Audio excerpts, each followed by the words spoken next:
A day in the life of a twins mom living in the Philippines. So mga mima, nagsusukat nga tayo ng ating swimsuit na galing sa Hati Diaries. At tingnan nyo naman mga mi kung gaano ito kaganda. At sinuotan ko lang ito mga mima ng short kasi nga naman may hook din siya sa ilalim dyan sa singit banda. At syempre, mas prefer ko siyang suotan ng shorts. At ayan ang itsura niya.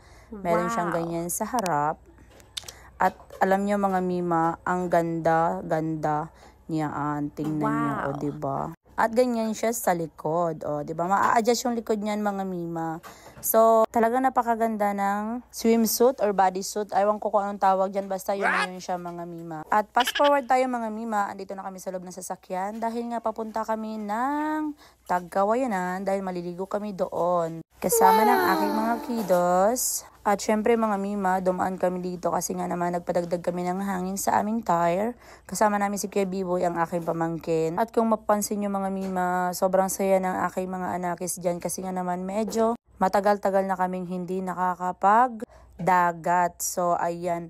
Ayan si Manong, nandiyan kami sa harapan ng Chowking mga mima. Nag-aantay kami ng aming order kasi nga wala kami nakadala ng food. So naisipan namin na bumili na lang muna ng Chowking. Syempre, for this life, ganon. Mga mima, ang aking anakis kasi syempre kailangan talaga nila ng pagkain yan, ganon. Sobrang nakaka-refreshing din talaga mga mima ang mag-outing kasama ang mga anakis mo. Anyways, kasama ko ang aking kaibigan at ang kanyang anak with pamangkin. So, ang ganda ng daanan dito mga mima at ang view. Kaya ko rin talaga binabalik-balikan itong Tagkawayanan kasi nga naman may mga ganitong views tayong madadaanan. Syempre mga mima, kailangan natin yan sa ating life. Hindi puro bahay, school lang tayo, kailangan din natin ng mga magagandang views kahit paminsan-minsan lang, 'di ba? At in fairness, ang aking mga anakis ay nakaka-appreciate na rin ng mga views na ganyan at tuwang-tuwa talaga sila. Lalo na pag nakikita nilang may dagat na.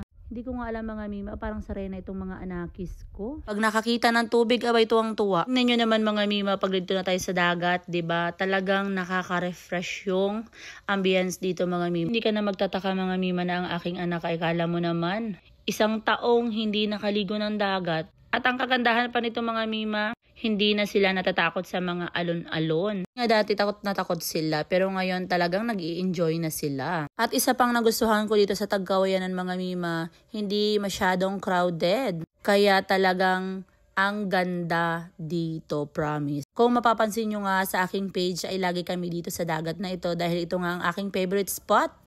Kahit na paulit-ulit kaming pumunta dito ay hindi ako magsasawa. Lisa, be careful to your hair. Tingnan nyo naman ito mga mima, ang aking anakis mga mima. Talagang sinusulit nila ang araw.